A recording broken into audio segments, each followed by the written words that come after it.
신명기 8장 2절에서 4절까지 말씀을 찾아서 함께 읽고 마태복음 6장 11절 말씀을 또 찾아서 함께 읽겠습니다. 신명기 8장 2절에서 4절까지 말씀입니다. 함께 읽습니다. 내 하나님 여호와께서 이 40년 동안에 내게 광야 길을 걷게 하신 것을 기억하라. 이는 너를 낮추시며 너를 시험하사 내 마음이 어떠한지 명령을 지키는지 지키지 않는지 알려 하시며 너를 낮추시며 너를 줄이게 하시며 너도 알지 못하며 내 조상들도 알지 못하는 만나를 내게 먹이신 것은 사람이 떡으로만 사는 것이 아니오 여호와의 입에서 나오는 모든 말씀으로 사는 줄을 내가 알게 하려 하십니다. 이 40년 동안에 내 의복이 헤어지지 아니하였고 내 말이 부르트지 아니하였느니라. 아멘. 마태복음 6장 11절 말씀. 마태복음 6장 11절 주기도문에 있는 내용입니다. 함께 마태복음 6장 11절 말씀도 읽겠습니다. 오늘날 우리에게 일용할 양식을 주옵시고. 주기도문 통하여서 예수님께서 가르쳐 주신 기도를 함께 배우고 있습니다. 오늘은 주기도문의 네 번째 내용, 주님께서 가르쳐 주신 기도의 네 번째 내용을 함께 살펴보려고 합니다. 네 번째 기도는 일용할 양식, 오늘날 일용할 양식을 주시기를 간구하는 것입니다. 예수님께서는 하나님 나라와 그 이름과 뜻을 위한 기도를 먼저 우리에게 가르쳐 주셨습니다. 하나님을 위해서 간구하되 하나님의 이름, 그 영광을 위하여 구하게 하셨고 그 나라를 위하여 간구하게 하시고 그 뜻이 이 땅 가운데 이루어지도록 기도하라 라고 기도를 가르쳐 주셨습니다. 그리고 이제는 우리 필요를 위하여서 우리 자신을 위해서 기도하라고 기도의 내용들을 가르쳐 주셨는데요. 그 첫 번째 내용이 바로 일용할 양식을 하나님께 구하는 것입니다. 주기도문에서는 오늘 우리가 읽은 것처럼 오늘날 우리에게 일용할 양식을 주십시오. 그렇게 일용할 양식을 간구하도록 예수님께서 가르침을 주셨습니다. 그런데 이 주기도문이 기록된 마태복음 6장 내용을 쭉 읽어가다 보면 마태복음 6장 말미에는 그와는 조금 다른 내용이 기록되는 것을 보게 되어집니다. 마태복음 6장 31절부터 33절까지 말씀을 제가 읽어드리겠습니다. 그러므로 염려하여 이르기를 무엇을 먹을까, 무엇을 마실까, 무엇을 입을까 하지 말라. 이는 다 이방인들이 구하는 것이라. 너희 천부께서 이 모든 것이 너희에게 있어야 할 줄 아시느니라. 너희는 먼저 그의 나라와 그의 의를 구하라. 그리하면 이 모든 것을 너희에게 더하시리라. 6장 전반부의 주기도문에서는 일용할 양식을 구하라 가르침을 주셨는데, 그런데 마태복음 6장 후반부에 가면 뭘 먹을까, 뭘 마실까, 뭘 입을까 염려하고 그런 것 구하지 마라. 그런 건 이방인들이 구하는 거다. 그렇게 말씀하고 있습니다. 얼핏 이 내용을 비교하면 마치 두 기도가 상반되는 것처럼, 반대되는 내용을 말씀하시는 것처럼 그렇게 느껴집니다. 영적인 것을 지나치게 강조하는 부류의 사람들이 있습니다. 우리 중에 예수님보다 더 영적이려는 사람들이 꼭 있지 않습니까? 예수님보다 더 경건한 척 하시는 분들. 이런 분들은 영적인 것을 지나치게 강조해서 이런 성경 구절을 근거로 해서 양식을 구하는 것과 같은 기도는 저급한 기도다. 그렇게 말하는 사람들이 있습니다. 하나님 앞에 영적인 것들만 구해야지, 일용할 양식, 먹을 것, 마실 것 구하는 이런 기도는 아주 저급하고 수준 낮은 기도다 라고 그렇게 말하는 것입니다. 그렇지만 이건 오해입니다. 그리고 이런 오해는 이 일용할 양식을 구하게 하신, 일용할 양식을 구하라 가르침을 주신 예수님의 근본적인 목적, 그 이유를 잘 모르기 때문에 생겨나는 오해입니다. 예수님께서 보리떡 5개와 물고기 2마리로 5,000명이 넘는 사람들을 먹이신 사건을 잘 아시리라 여겨집니다. 그렇게 기적을 베푸시자 그 기적을 경험했던 사람들이 어떤 반응을 보였는지 기억나시지요? 예수님을 붙잡아서 자기들의 왕을 삼으려고 했습니다. 이유가 뭐지요? 이유는 간단합니다. 예수님이 자기들의 왕이 되면 먹을 것 마실 것 평생 걱정 안 하며 살 수 있으니까요. 보리떡 5개와 물고기 2마리로 남자만 5,000명이니까, 그러니까 거의 2만 명이 넘는 사람들을 먹이셨다면, 그리고 12왕들이가 남았으니까, 그러니까 그런 분이 왕이 되셔서 이 백성을 지도하시면 이 나라 백성들은 평생 먹고 마시는 문제는 완전히 해결될 거라 그렇게 생각했던 것입니다. 이런 무리들을 향해서 예수님께서 이런 가르침을 주셨습니다. 요한복음 6장 26절과 35절 말씀인데요. 한번 읽어드릴 테니까 잘 들어보십시오.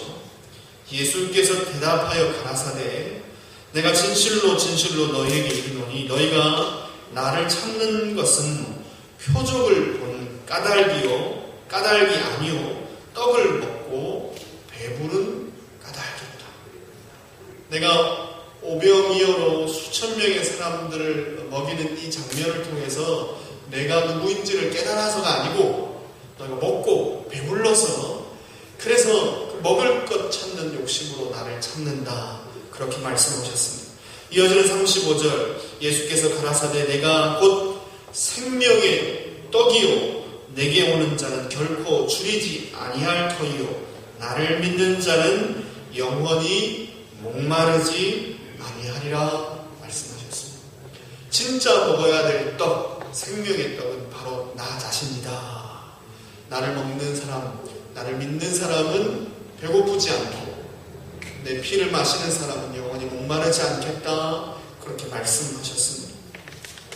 무슨 얘기입니까? 먹고 배부른 육신의 떡만 찾지 말라는 것입니다. 영생을 얻는 생명의 떡을 구하라. 그렇게 예수님 말씀해 주셨습니다. 몸을 위해서만 먹지 말고 너의 영혼을 위해서 영생의 떡을 먹으라. 그렇게 말씀하셨습니다. 생명의 떡이신 예수님을 믿으라는 가르침을 주신 것입니다. 이게 오병이어의 기적을 행하시고 예수님께서 자신을 잡아서 왕 삼으려는 육신에 먹을 것만 찾는 사람들을 향하여서 주신 교훈입니다. 그런데 성경은 이와 같은 기적 외에 또 다른 기적을 하나 기록하고 있습니다. 오병이어로 5,000명을 먹이신 사건도 공간복음에 기록되어 있지만 떡 7개와 물고기 작은 것 2마리로 4,000명을 먹이신 사건 또한 기록하고 있습니다. 두 사건이 같은 사건이다 생각하시는데 아닙니다. 다른 사건입니다. 떡 7개와 작은 물고기 2마리로 4,000명을 먹이신 사건도 그 기적도 성경이 기록하고 있는데요. 그 기적에 대한 기록은 이렇게 시작합니다. 한번 잘 들어보십시오. 예수께서 제자들을 불러 가라사대 내가 무리를 불쌍히 여기노라. 예수님이 내가 무리를 불쌍히 여기노라.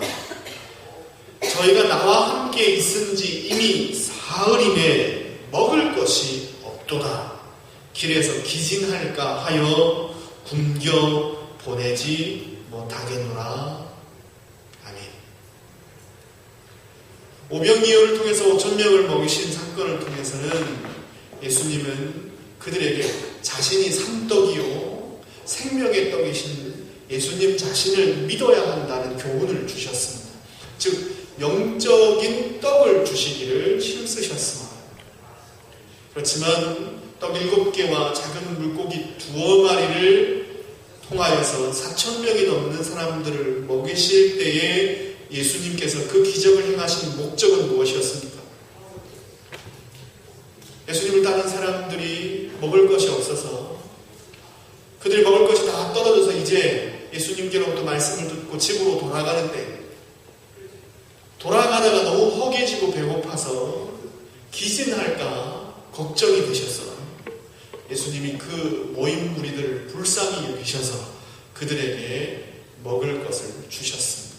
즉 순수하게 육신적인 필요, 그들의 배고픔을 해결하기 위하여서 떡과 마실 것을 주셨던 것입니다. 예수님은 일용할 양식이 없어서 배를 줄이고 있는 사람들을 분명 불쌍히 여기셨습니다. 그래서 그들을 위해서 이런 기적을 베풀어 주셨던 것입니다. 살펴본 것처럼 예수님은 영적인 것에만 관심을 두시는 분이 아닙니다. 예수님은 동일하게 육신적인 것, 육적인 것에도 관심을 두시는 분이시라는 것입니다. 예수님은 영적인 필요만 채워주시는 분이 아니라 또한 무슨 필요도 채워주세요? 육신적인 필요도 넉넉하게 채워주시는 분이십니다. 그래서 균형을 유지하는 것이 중요합니다. 예수님보다 더 경건해져서 육신적인 필요를 구하는 것은 잘못되었다, 그렇게 말해서는 안 되는 것입니다. 예수님도 육신적인 필요를 따라 채우는 것을 기뻐하시고 그런 것들을 즐겨주셨는데 예수님보다 자기가 경건한 척하면서 육신적인 것 구하는 건 잘못되었다 하면 안 된다는 것입니다. 혹은 반대로 영적인 필요에 대해서는 관심을 갖지 못하고 영적인 필요는 전혀 보지 못한 채 예수님을 왕삼으려 했던 사람들처럼 그저 육신적인 필요만 채우려고 예수님을 따라서도 안 되는 것입니다. 균형을 유지해야 한다는 말씀입니다. 그래서 주기도문의 5번째 내용처럼 예수님은 매일 죄 용서받기를 간구하게 그렇게 가르침을 주셨을 뿐만 아니라 동시에 매일 뭘 또 구하라고요? 일용할 양식을 구하라 라는 가르침 또한 우리에게 주셨다라는 것입니다. 즉 영적인 것과 육신적인 모든 것을 하나님께 간구하도록 그렇게 우리에게 기도를 가르쳐 주셨습니다. 자, 이제 본론으로 돌아가서 그러면 이 일용할 양식을 하나님께 간구하라 했는데 이 일용할 양식이 무엇인지 좀 살펴보려고 합니다. 양식을 구하라 라고 하셨는데 그렇다면 이 기도는 오직 먹을 것 그리고 마실 것만 구하라 라는 기도입니까? 답은 아닙니다. 종교개혁가였던 루터 선생님은 이 일용할 양식을 이렇게 해석하셨습니다. 한번 들어보십시오.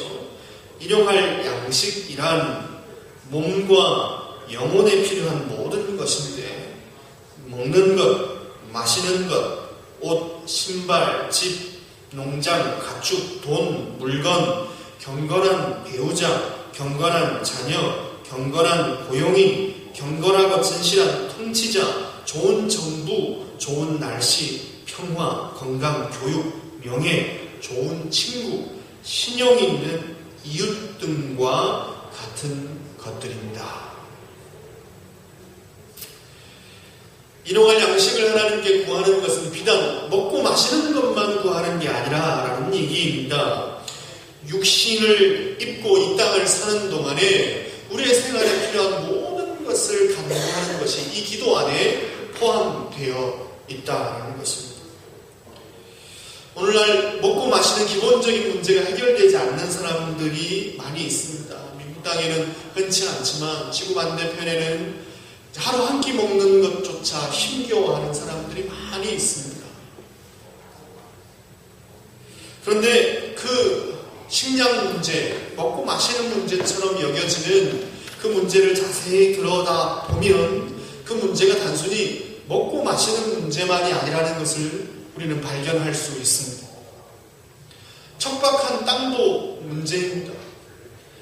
미개한 농사법도 문제고 비가 오지 않는 기후도 문제입니다. 자주 일어나는 전쟁, 국가 내에서 일어나는 내전도 굶주림이 있는 그 땅에 심각한 문제를 만들어냅니다. 또한 무책임하고 자기만 생각하는 국가의 지도자들, 정치 세력들도 문제입니다. 하층민들이 굶어 죽든 말든 나만 배부르면 된다 생각하는 상류층의 부류들, 그들의 부도덕함도 또한 그 굶주림, 식량 문제 가운데는 같이 존재합니다. 빈민구제를 위해서 식량을 원조 받지만 그것이 골고루 배고픈 사람들에게 나눠지는 것이 아니라 그것으로 개인적인 유익을 취하는 부조리와 부도덕들, 이런 것들도 문제입니다. 그러니까 식량 문제는 단순하게 식량 문제 하나만 해결된다고 해결될 수 있는 것이 아닙니다. 그러니까 내가 내 직장 가지고 내 건강 가지고 내 돈 벌어서 그렇게 내 생활하고 먹고 마시면 된다, 이렇게 생각해서는 안 되는 것입니다.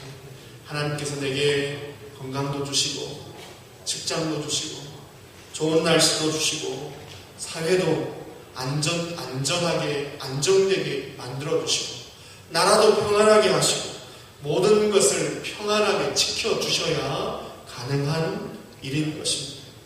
내가 열심히 일을 해가지고 그래서 돈 벌어서 다 아내한테 살림 살고 먹고 잘 맛있도록 갖다 줬는데 아내가 그 돈 가지고 어디 딴 데 가가지고 이렇게 뭐 이런 걸 하신다든지 이렇게 하면은 먹고 마시는 문제가 해결될 수 있습니까? 안 되는 거예요. 그러니까 일용할 양식을 구하는 것은 좋은 배우자, 좋은 나라, 좋은 정부, 좋은 환경들을 하나님께서 허락해달라는 모든 기도를 포함하고 있는 것입니다. 하나님께서 모든 것을 은혜 가운데 평안하게 지켜주시는 그 역사가 있어야 한다는 것입니다. 이처럼 먹고 마시는 문제는 단순히 식량만 관계된 것이 아닙니다.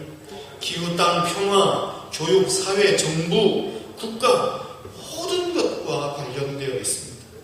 따라서 일용할 양식을 구하는 기도는 루터 선생님의 가르침처럼 이 땅을 살아가며 생활에 필요한 모든 것을 하나님께 간구하는 것이 그 기도의 내용이라는 것입니다.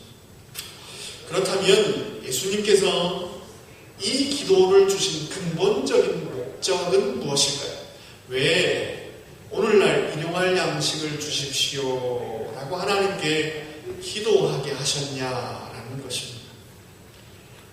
집에 가면 오늘 먹을 거 있잖아요. 그죠? 한 일주일치는 재놓고 살지 않습니까? 네. 어떤 미국 사람들은 뭐 따로 이렇게 방을 만들어 놓고 전쟁 날까봐 무서워서 뭐 한 3달치씩은 싸놓고 사시는 분들도 많은 것 같은데, 그럼 생각해 보십시오. 오늘 집에 가면 당장 먹을 게 분명히 있는데, 그런데 왜 오늘날 일용할 양식을 주십시오라고 간구하게 하셨냐는 것입니다. 이 기도를 주신 근본적인 이유, 예수님의 뜻, 그 목적이 무엇이냐라는 것입니다. 마태복음 6장 11절 우리 함께 읽었는데요. 짧은 구절이지만 자세히 살펴보면 반복되는 단어가 있습니다. 오늘날이라는 단어와 일용할이라는 단어에서 각각 같은 의미의 단어가 반복되고 있다는 것을 발견할 수 있습니다. 그죠? 오늘날이라는 단어, 오늘날, 그죠? 일용은 뭐죠? 하루에 사용할, 그러니까 거기도 오늘 하루가 또한 포함되어 있습니다. 그러니까 오늘 하루라는 단어가 반복적으로 나타나고 있는 겁니다. 반복되고 있는 건 중요한 거겠죠. 그죠? 네. 반복해서 말하는 건 중요한 것입니다. 따라서 이것을 잘 살펴보면 네 번째 기도를 가르쳐 주신 그 의미, 예수님의 뜻을 발견할 수 있습니다. 예수님은 우리에게 그냥 먹을 것을 구하라 그렇게 기도를 가르치지 않았습니다.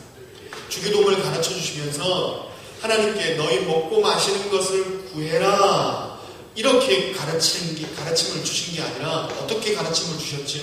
구체적으로 매일 하나님께 일용할 양식을 구해라 그렇게 기도를 가르쳐 주셨습니다. 왜 그렇게 하셨냐라는 것입니다. 과거에 애굽에서 하나님의 구원을 경험해서 출애굽한 이스라엘 백성들이 그 애굽을 나온 이후에 광야에서 지낼 때가 있었습니다. 무려 40년을 200만이 넘는 백성들이 광야에서 생활을 했습니다. 광야는 어떤 곳입니까? 농사 지을 수 있는 곳입니까? 아니요. 물 쉽게 구할 수 있습니까? 먹고 마실 것이 편하지 않는 구할 수 없는 곳이 광야입니다. 먹을 것만 아니라 마실 것조차 구할 수 없는 그 광야에서 자그마치 40년을 200만이 넘는 사람들이 생활을 했습니다.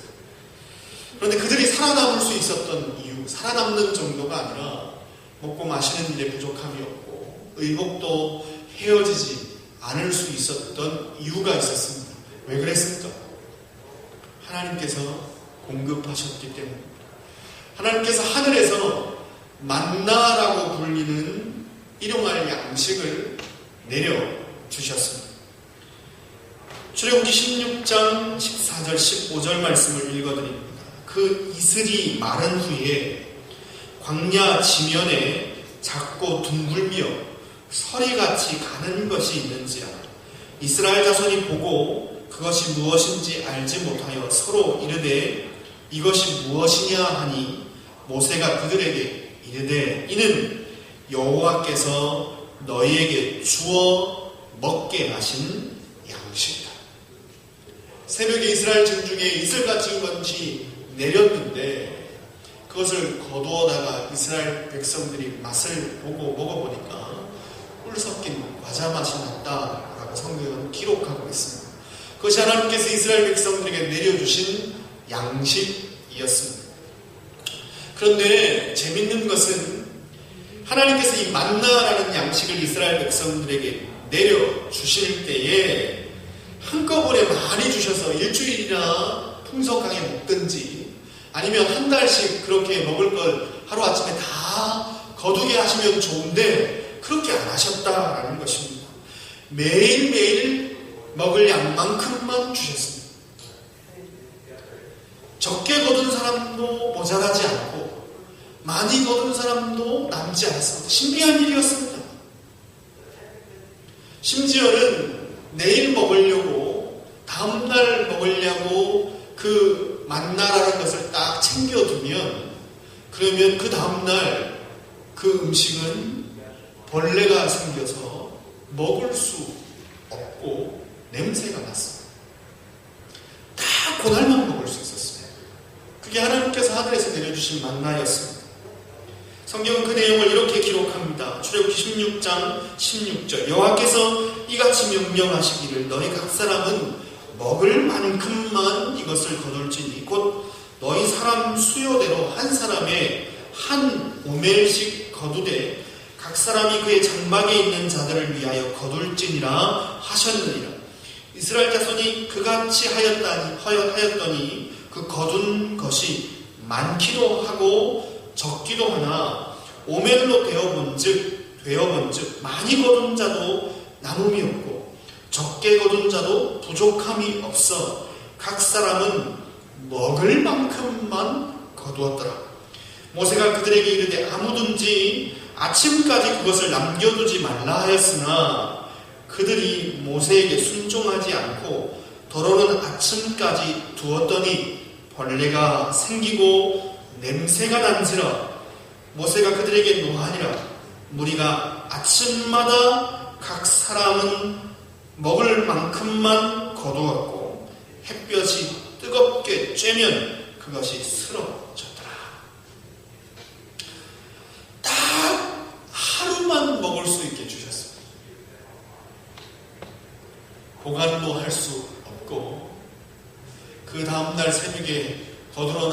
귀찮아서 그걸 보관해 두면 반드시 썩어서 그 다음날 아침에 거두러 나갈 수밖에 없게 만드셨습니다. 40년 동안 광야에서 생활하면서 200만이 넘는 사람들이 먹고 마시는데 부족함이 없게 하셨습니다. 풍성하게 먹을 것을 공급하셨는데, 그런데 신기하게 한꺼번에 주시지 않았다는 것입니다.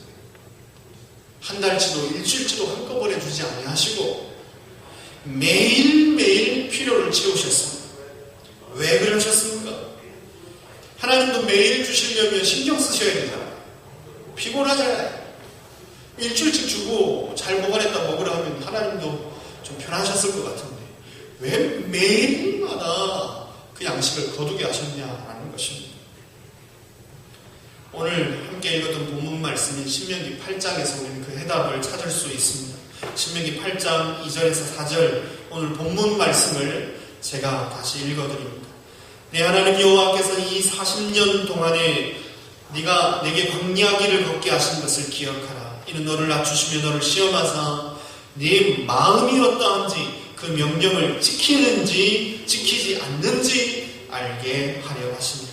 너를 낮추시며 너를 줄이게 하시며 또 너를 알지 못하며 내 조상들도 알지 못하던 만나를 내게 먹이신 것은 사람이 떡으로만 사는 것이 아니고 사람이 떡으로 사는 것이 아니요 여호와의 입에서 나오는 모든 말씀으로 사는 줄을 여호와의 입에서 나오는 모든 말씀으로 사는 줄을 내가 알게 하려 하심이니라. 이 40년 동안에 내 의복이 헤어지지 아니하였고 내 발이 부르트지 아니하였느니라. 아멘.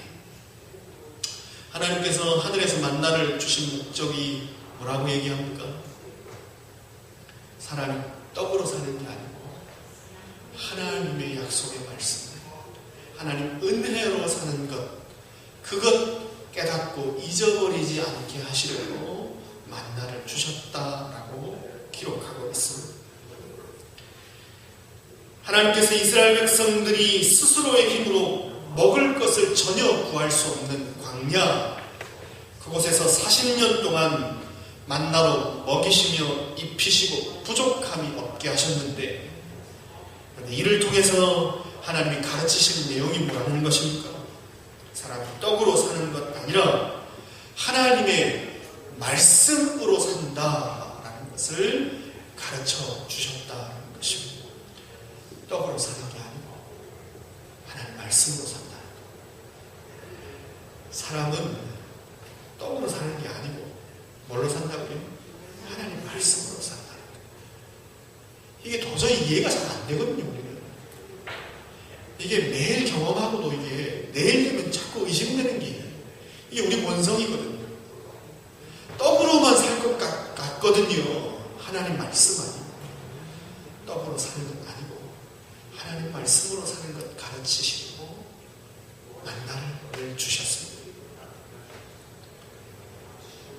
사람이 자기 힘으로 일하고 수고해서 먹고 사는 것이 아니라 하나님의 공급하심으로 산다는 것을 가르쳐 주셨던 것입니다. 내 생활도 나아가 내 생명도 하나님 손에 달려있다는 것을 가르쳐 주셨습니다. 하나님을 의지하고 하나님의 약속을 의지하고 살도록 가르쳐 주신 것입니다. 광야에서 스스로의 힘으로는 아무것도 구할 수 없는, 먹고 마시는 것을 자기 힘으로 해결할 수 없는 그 광야에서 40년 지내면서 하늘에서 매일 만나를 공급하시고 매일 하나님을 의지해서 살도록 만들어주시고 매일 하나님의 말씀, 그 약속을 의지해서 살도록 만들어주셨습니다. 매일 만나를 주셔서 매일 하나님을 의지하게 하셨습니다. 매일 만나를 주셔서 매일 하나님의 약속이 얼마나 신실한지 확인하게 하셨습니다. 아무것도 없는 광야에서 수많은 백성들이 아무런 대책 없이 살아가지만 하나님께서 말씀하신다. 얘들아, 내가 먹이고 내가 입혀줄게. 내가 너희를 구원해서 내 백성 삼았으니까 내가 너희를 보호해 줄게. 네 생명도 네 생활도 내가 책임질게. 이 하나님 말씀이 얼마나 확실한지 매일 확인시켜 주시고, 그래서 매일 하나님을 의지하는 믿음으로 살게 하셨던 것입니다. 매일 믿음으로 살도록, 매일 하나님을 의지하는 그 믿음으로 살도록, 매일 하나님의 약속 붙들고 살도록 매일 만나를 주셨습니다. 매일 일용할 양식을 구하게 하신 목적도 이와 동일합니다. 오늘날 일용할 양식을 우리에게 주십시오 라고 간구하게 하신 목적도 동일하다는 것입니다. 내 힘으로 내 노력과 땀으로 사는 것이 아니라 하나님의 은혜로 사는 것임을 기억하게 하신 것이에요. 하루 삼시세끼 내 힘으로 내 숟가락 떠서 내 목구멍으로 밥 넘기지만 그때마다 하나님이 양식도 건강도 직장도 평안도 모든 것을 주셨구나 애써서 기억하고 하나님께 감사하며 살도록 그렇게 우리에게 기도를 가르쳐 주시는 것입니다. 이 기도를 통하여서 매일마다 하나님을 의지하는 믿음으로 살도록 그렇게 교훈을 주시는 것입니다. 매일매일 하나님을 의지하며 살아가도록 오늘날 우리에게 일용할 양식을 주옵소서라고 기도를 가르쳐 주시는 것입니다. 가난하거나 부하거나 아프거나 건강하거나 공고하거나 형통하거나 어떤 때라도 하나님의 선하신 약속을 믿고 살도록 이 기도를 우리에게 가르쳐 주시는 것입니다. 모든 때 모든 일에 감사하며 살도록 이 기도를 가르쳐 주셨습니다. 사랑하는 성도 여러분, 매일 하나님을 의지하십시오. 내 수중에 한 달치 1년치는 넉넉하게 여겨져서 하나님을 의지하지 않고 믿음으로 안 살아도 내 힘으로 살 수 있을 것 같아 싶은 생각이 들면 그때 하나님 앞에 애써서 기도하십시오. 하나님, 오늘 일용할 양식 주셔서 감사합니다. 오늘 하나님 공급하신 것 감사합니다. 그렇게 힘써서 고백하시고 믿음으로 살아가십시오. 내일을 걱정해야 될 곤고함이 처해 있을 때도 하나님 앞에 애써 기도하십시오. 오늘 일용할 양식을 공급하신처럼 내일도 공급하심을 믿고 살게 해주십시오. 기도하십시오. 매일 하나님을 의지하시고 매일 하나님의 구원을 경험하셔서 매일 감사하시는 저와 여러분 되기를 주님의 이름으로 축원드립니다. 기도하겠습니다.